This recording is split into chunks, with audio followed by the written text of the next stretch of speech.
Muerte de Franco, luto en la nación, me hacen hablar sobre la transición. 40 años de dictadura, gente inocente en la sepultura, mucha muerte y poca cura. Ahora un país ha de resurgir, una democracia para poder vivir.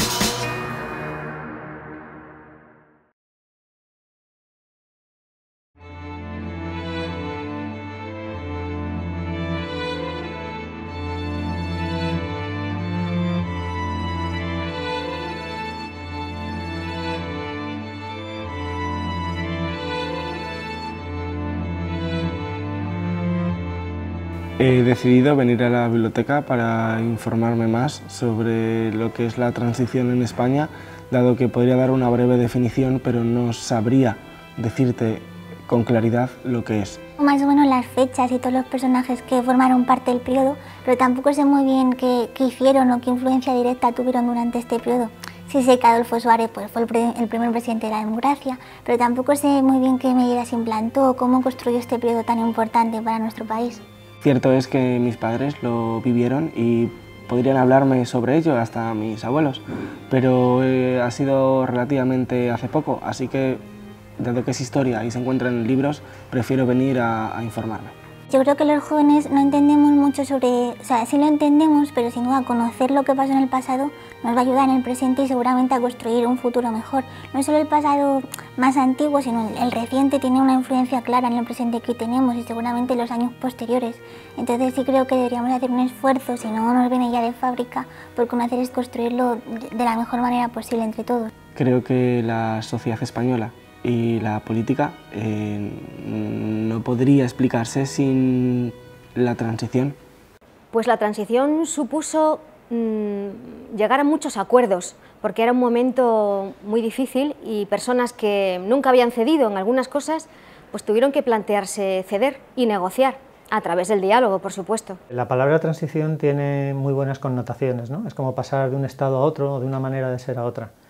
En el caso de la transición española, como un nombre propio, pues fue un periodo en el cual pasamos de un estado y de una manera de ser a otro lleno de ilusión y una época en la que se abrían muchas oportunidades y esperanzas para todos. La transición es el acontecimiento más relevante de las últimas décadas en nuestro país. La transición significa la reconstrucción de una sociedad democrática en España, la creación de una España integrada en la Unión Europea y en las instituciones internacionales, de una España normalizada, moderna y además de una España estructurada y articulada a partir de partidos políticos y de organismos, instituciones, asociaciones, etcétera, que gracias a los cuales, gracias al liderazgo de todos ellos, a la actividad de todos ellos, pues hemos conseguido generar 50 años de estabilidad, lo cual es un logro de extraordinaria importancia. Yo quizá debiera de apuntarme a los que dicen que la transición fue un gran milagro político. En parte lo fue, pero lo que pasa es que previamente, en los años 60-75, había habido unos cambios sociales, económicos, culturales en España, que ya nos constituían como una sociedad abierta y democrática. Cuando eso sucede, hacer el cambio político es más sencillo. Yo creo que la transición termina cuando se produce el relevo político y gana Felipe González las elecciones. Pero la transición tuvo una gran preparación que fue fundamentalmente en toda la década de los 70, en que ya al inicio Fraga Iribarne hizo un poco de apertura y permitió las asociaciones políticas y ya empezaron a pronunciarse las distintas corrientes. Pero tiene una preparación como de 7 u 8 años y después yo creo que termina la transición cuando se produce el relevo, porque la esencia de la democracia es el relevo de los partidos políticos. Entonces gana las elecciones Felipe González y entonces es cuando para mí termina la transición. Evidentemente el régimen de Franco no se podía prolongar sin Franco. Esa era la necesidad que compartía todo el mundo.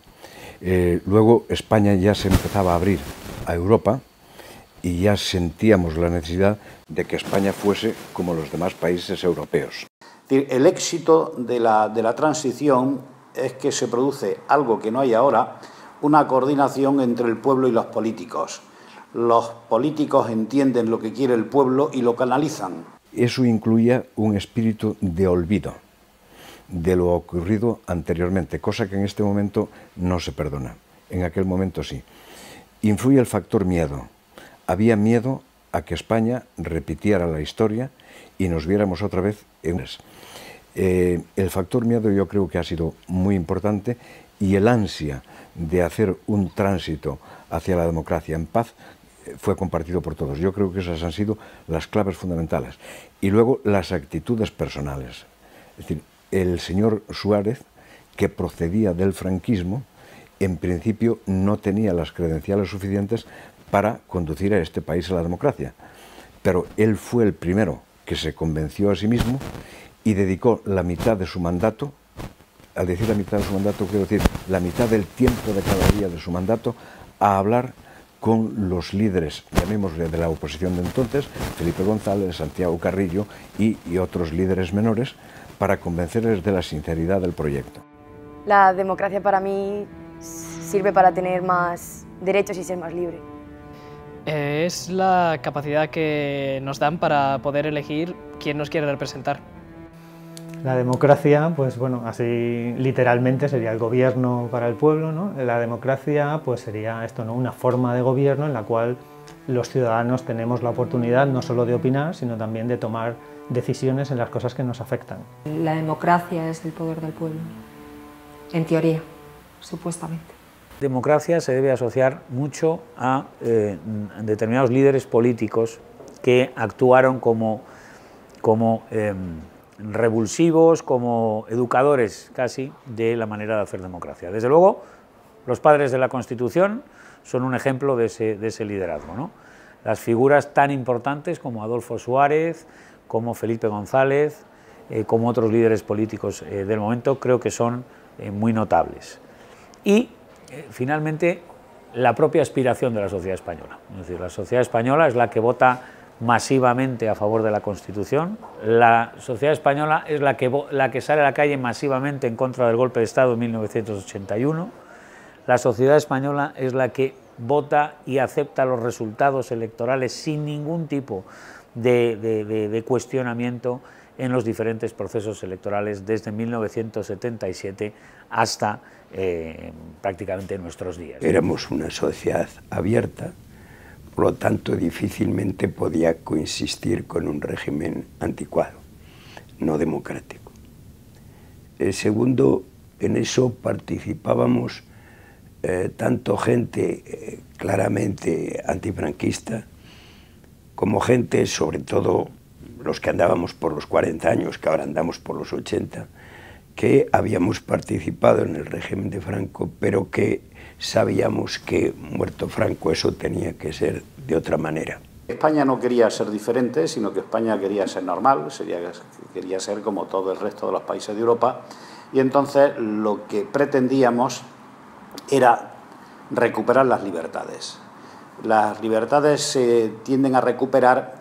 España ya se ha abierto al mundo, el mundo se ha abierto a España, y entonces los españoles nos damos cuenta de que somos diferentes, no tenemos partidos políticos, no votamos, tenemos una democracia orgánica, que era una democracia mutilada, y había una ansia en el pueblo, fundamentalmente, de ser normales y ser europeos, incorporarnos a Europa, a sus instituciones económicas y políticas, y lo único que hicieron fue el acierto de los políticos de canalizar ese deseo y esa voluntad del pueblo español.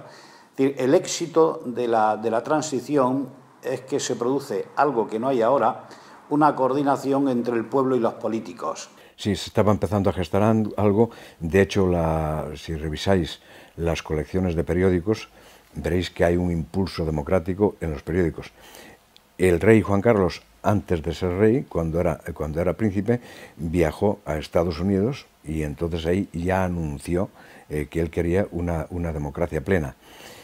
¿Por qué se frenó?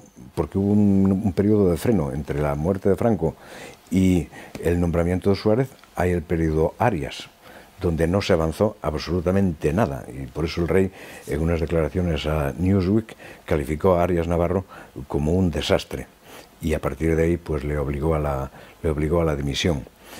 ¿Por qué el rey no empujó más desde el principio? Pues seguramente porque no podía, porque no se daban las circunstancias objetivas para lanzarse inmediatamente a crear la democracia, pero lo estaba predicando, con lo cual la intención estuvo clara desde el principio. La sociedad española creo también que quería un cambio profundo, pero no quería arrancar de cuajo, es decir, arrancar desde cero. De alguna manera fue la discusión que se nos planteó luego si el proceso era de reforma o de ruptura. Al final un proceso de reforma bien hecho puede ser más ambicioso que un proceso de ruptura, y así fue. Un diálogo es la comunicación, el medio de comunicación entre dos personas, una forma de comunicarlo. Técnicamente debería permitir llegar a algún acuerdo, aunque hoy en día no esté funcionando así. Es que sin diálogo no existe nada, ¿no? El diálogo franco, el diálogo abierto, el diálogo sincero, honesto, es vital en la política y en la sociedad, por Dios. Ser capaces de poder decir lo que pensamos y respetar lo que está diciendo el otro. La palabra diálogo es una palabra que se asocia a la transición por distintos motivos. En primer lugar, porque el pacto está fundamentado en el diálogo entre grupos distintos, divergentes, que no tienen los mismos planteamientos. En la transición vive todavía unos momentos en donde la ideología está presente tanto en la política española como a nivel internacional. Hay una diferencia muy clara entre lo que es un sistema de libre mercado de un sistema de economía socialista. Todavía hay países con ese sistema. Hay una diferencia muy clara entre lo que significa las políticas liberal-conservadoras y las políticas socialdemócratas. Todavía se aprecia muy bien en los proyectos y en los presupuestos la diferencia de una y otras. Lo que es todavía más significativo, hay en ese momento una diferencia muy clara entre lo que son países libres y democráticos y países autoritarios o bajo el yugo de una dictadura, que todavía en esos años existían. El diálogo significa llegar a acuerdos, significa naturalmente la empatía de comprender la situación del otro, la empatía de comprender los beneficios que ha generado el otro y, por supuesto, también de saber entender cuáles son sus carencias, cuáles son sus necesidades, ¿no? Yo creo que ese diálogo político en España condujo a probablemente el momento culminante de la transición, que está al principio de ella, que es la elaboración de la Constitución de 1978, que es el marco político, jurídico, que define este periodo, pero que define la democracia española. La discusión aquella, que si era un proceso de reforma o era un proceso de ruptura, en definitiva, formalmente fue un proceso de reforma, pero de hecho fue una especie de reforma pactada con los partidarios de la ruptura. Y como siempre sucede en las situaciones excepcionales, hay también personajes excepcionales. Y aquí yo creo que hay cuatro, aparte del rey Juan Carlos, están Adolfo Suárez, Felipe González, Santiago Carrillo Fraga. Cada uno representaban biografías distintas, formas también distintas de pensar y de hacer, incluso edades distintas, dos veteranos y dos jóvenes, Adolfo Suárez, Felipe González por un lado, Fraga y Carrillo por otro. Bueno, todas estas cosas funcionaron bien. La gente no puede olvidar, pero dice, a mí no me interesa seguir viviendo de los recuerdos y de las rentas, sino que yo quiero mirar no al pasado, sino al futuro. Entonces, no, yo creo que no hay olvido, pero hubo una forma de actuar, de decir, yo quiero pasar página, yo quiero que el futuro sea ilusionante, tenemos un proyecto de futuro, entonces no olvidamos de lo que pasó en el pasado. O sea, un olvido relativo, y sobre todo lo que no hubo es revancha. Lo que se evitó en todos los debates que hubo en la transición fueron las revanchas. El más rebelde desde el punto de vista personal fue Alianza Popular, porque había un problema de entendimiento entre Fraga y Suárez. Fraga no tragaba a Suárez, le parecía un mindundi sin talla intelectual frente a él, que había escrito ya por la época por lo menos medio centenar de libros. con el Partido Comunista hubo un entendimiento desde el principio. Es verdad que el Partido Comunista de España pues estuvo en aquel entonces una actitud mucho más colaboradora que el Partido Socialista. Se dio aquí, creo yo al menos, se dio también un encuentro entre personas, se dio un encuentro desde un lado los jóvenes reformistas del régimen de Franco, insisto, que andábamos por 40 años y que ahora ya estamos en los 80, y los veteranos republicanos antifranquistas. ¿Por qué? Porque los dos teníamos una cierta experiencia. Nosotros no teníamos la experiencia de la guerra civil, yo tenía un año en el 36, pero teníamos experiencia política de cómo hay que trabajar en la política. El mundo socialista era más joven y en aquel tiempo inexperto. Por lo tanto, de alguna manera, las diferencias o las incomodidades al cabo del tiempo, tampoco tan graves, pero las incomodidades fueron así. Un pacto es cuando dos partidos colaboran entre ellos para mejorar una situación.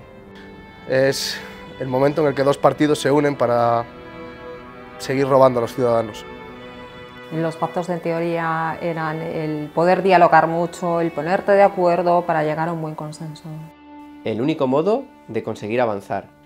La palabra pacto es quizá la palabra clave para entender la transición y en general todo el proceso, ¿no? Todo el proceso que comienza seguramente en 1975 y que termina, yo diría, en 1986. Desde mi punto de vista, el final de la transición tiene que ver con nuestra entrada en Europa, tiene que ver con la segunda victoria del Partido Socialista, es decir, de la izquierda, normalizada ya absolutamente su presencia en la política en nuestro país, y significa 1986 la consolidación de España como una gran nación o como un país relevante en el ámbito europeo, ya integrado internacional, ¿no? Integrado en las instituciones europeas y a nivel internacional. La izquierda antifranquista, en el fondo, formalmente planteaba que estaba en contra de la reforma porque partía de nosotros, pero en el fondo, como lo han confesado además, en el fondo lo que quería es que nuestra reforma saliera adelante. En el referéndum,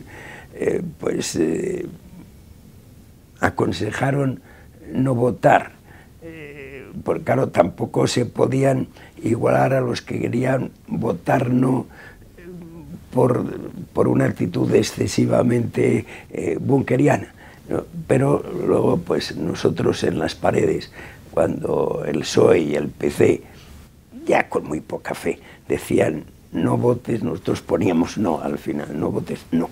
Y eso era un reflejo bastante claro de la situación. En el fondo ellos estaban deseando, insisto, como luego han confesado, que nuestro proyecto saliera adelante. Y en ese momento había un proyecto, había una ilusión. A mí me gusta siempre compararlo con lo que hay ahora. Ahora no hay ni proyecto ni ilusión. Entonces había un proyecto de Estado con distintos matices, que era lo que se debatía. Y había una ilusión por llegar a ello. Y cuando hay proyecto y hay ilusión, se hacen las grandes reformas y se hacen las grandes obras, que es lo que pasó entonces. Ahora mismo el debate político se centra no en lo que se dice, sino en quién lo dice. Yo me opongo a una proposición no porque no esté de acuerdo con su contenido, sino porque no soy contrario al que la propone, aunque esté de acuerdo con su contenido. Esto no se producía en la transición. La prueba de fuego estaba en el Partido Comunista, que entonces entendíamos que era el partido mayoritario en la oposición. Luego se demostró que no, porque le comió el terreno Felipe González. Pero el rey pacta con Santiago Carrillo antes de la muerte de Franco y pacta que se legalizaría el Partido Comunista y a cambio le pedía que no boicotearan su jura como rey de España. Y efectivamente el rey de España juró su cargo y no hubo el menor movimiento en el país, cosa extrañísima. Algún militar, me lo ha contado el propio rey y lo tengo publicado, algún militar al terminar el acto de jura dijo, no se ha movido nada, majestad. Y dice él, sí, es curioso, y no dijo más. La concordia, no sé qué es la concordia. Saber respetar la opinión de otro. La concordia, qué complicado. La concordia debería ser el resultado de llegar a acuerdos y de y la manera de tomar decisiones, ¿no? Acordes o que respete la opinión de todos los que intervienen en ese pacto de concordia. Es difícil de explicar la concordia. Una palabra muy bonita que viene del latín, que significa con, y cordis, que significa corazón. Entonces concordia significa exactamente unión, ¿no? Y lo que en esos momentos se vivió en España pues era una unión de todos los españoles pues por un proyecto común, un proyecto político común nuevo o casi inédito en nuestra historia.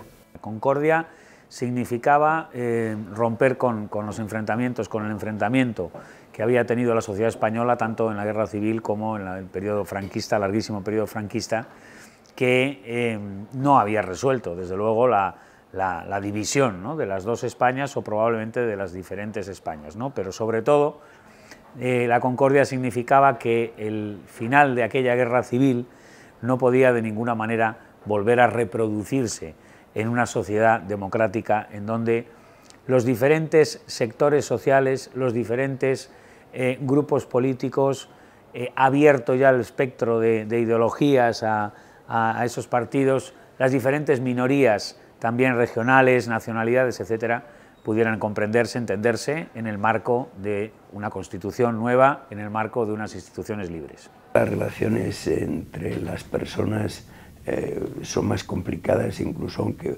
puedan estar por distintos aspectos cercanos. Es decir, usted riñe con su familia, no riñe con gente a la que no conoce.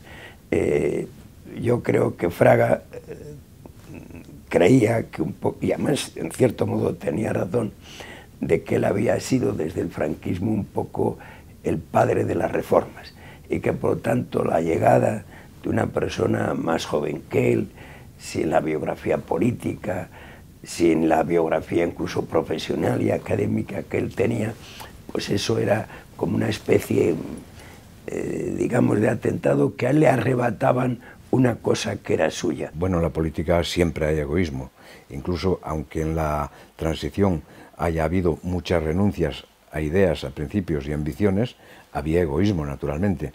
Ahora no hay sensibilidad democrática. No hay respeto a las instituciones democráticas.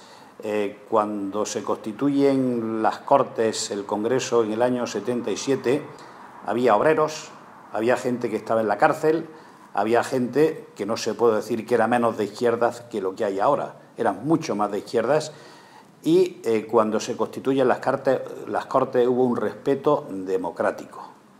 Aquí lo que en las Cortes se han convertido en un poco de espectáculo y determinados grupos parlamentarios les gusta el espectáculo. En el año 77, cuando se constituyeron las Cortes Democráticas, ni un grupo de izquierda dio el más mínimo espectáculo, sino que asumieron la democracia, estaban en el templo de la democracia y se comportaron como tales. Un político es quien se encarga de dirigir un país y normalmente pues nos roba. Igual los políticos antes hacían incluso mucho más trabajo y mucho más labor para el pueblo que ahora mismo, actualmente. El político todavía lo sabría definir peor que la política actual. Un mal necesario. Los políticos son personas que están comprometidos con el desarrollo de su sociedad, con los problemas de la sociedad y que quieren y aspiran a liderar la mejora de las circunstancias. La mala prensa que lamentablemente han ido adquiriendo es consecuencia de los malos políticos, no de los políticos. En España ha habido políticos muy malos y por eso la imagen de los políticos es muy negativa. Es decir, pues seguramente porque hay muchos cargos en la administración, hay muchos parlamentos y muchos ayuntamientos, hay que utilizar personas para administrar toda esa cantidad de burocracia. No siempre se han conseguido las mejores personas y algunos de los peores políticos han estado pues también en esta fase, por qué no decirlo, de la transición o del desarrollo de nuestros años democráticos. Pero los políticos, cuando tienen un sentido de la responsabilidad social, de la responsabilidad histórica, pues aflora ese sentimiento que está en la raíz de un político, que es el liderazgo, el asumir la crítica, asumir los golpes para sacar adelante un proyecto. Este proyecto fue el proyecto de la transición. Y ahí yo creo que políticos de muy distinto origen, de muy distinta formación, y a lo mejor no todos adscritos a partidos políticos, también en la sociedad civil, también en los sindicatos y en las patronales, también en las empresas, por supuesto, hubo líderes que consiguieron armar la estructura de la transición y ponerla en marcha, ¿no? Pues por eso digo la ocurrencia, no la idea, la ocurrencia de que a lo mejor habría que convocar a los españoles para que los elegidos de forma impecablemente democrática tocaran lo que los españoles quieren que se toque y dejaran quieto lo que los españoles, todos los españoles, quieren que no se toque. Sin duda hay un retroceso democrático, porque claro, entendiendo por democracia el gobierno de las mayorías con respeto de las minorías, bueno, pues eso hay que llevarlo y sobre todo hay que respetar las instituciones, donde se resuelve en todos los países democráticos. La democracia no la hemos inventado nosotros. La democracia hace mucho que está inventada y donde se producen los debates y se toman las decisiones políticas es el Parlamento, y el Parlamento tiene sus normas y tiene su sensibilidad.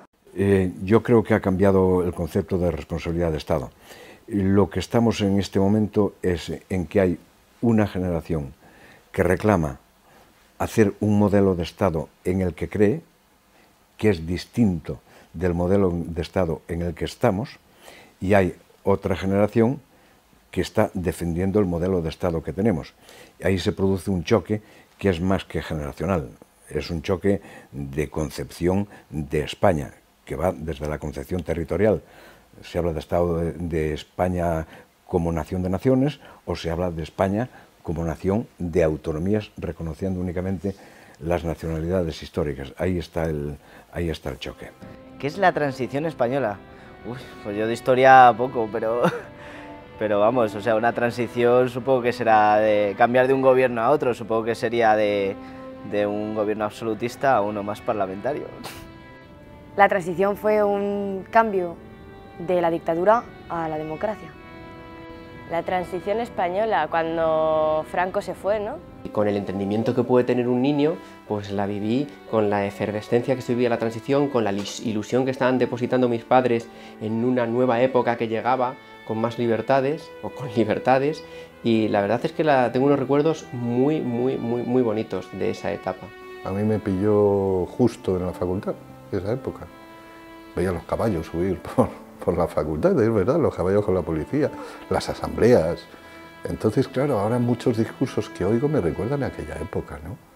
Una época que fue muy bonita después, analizándola, porque dio mucho. Pues me pilló muy jovencita, tenía 15 o 16 años, y la sensación ahí fue de desconcierto, porque no habíamos vivido ninguna forma, ningún sistema de gobierno diferente al de Franco. Entonces era un poco inquietante, ¿no? Como que nos esperaba después de todos esos años de dictadura. Lo que ocurrió es que fueron todos los que vivieron ese momento con capacidad para votar, muy moderados a la hora de elegir un gobierno de transición, ¿no? Yo creo que a los de izquierdas les dio miedo manifestarse como de ideología de izquierdas porque no era el momento para poder manifestarse o sentirse con capacidad para eso, y se escogió una ideología muy centrista, ¿no? Como diciendo, vamos a ir por un camino moderado a ver si esto nos lleva a buen puerto. O sea, la posibilidad, yo era muy joven en esa época, pero además la recuerdo muy bien porque son unos años muy importantes, ¿no? En la vida, pues es un adolescente, y sí que son años de una ilusión, de un proyecto común. Los jóvenes no saben de qué pasó durante la transición y muchos tampoco saben lo que está pasando ahora. Yo creo que lo ven muy lejano. Los jóvenes de ahora, que no vivieron, están bastante lejos de lo que son esos momentos. Yo creo que lo viven como un episodio más que se lee en los libros, que se estudia ya en los libros de historia, y que es historia, pero es que la tenemos muy cerca. Y ahora mismo lo que estamos viviendo es consecuencia de esa etapa. Que los jóvenes no conocen no conocen demasiado bien la transición y lo que esto significa, y se ve en muchas conductas de ahora mismo, en la situación política, por ejemplo. Creo que la política no es un círculo vicioso, que es simplemente cambia según quien la ejerza.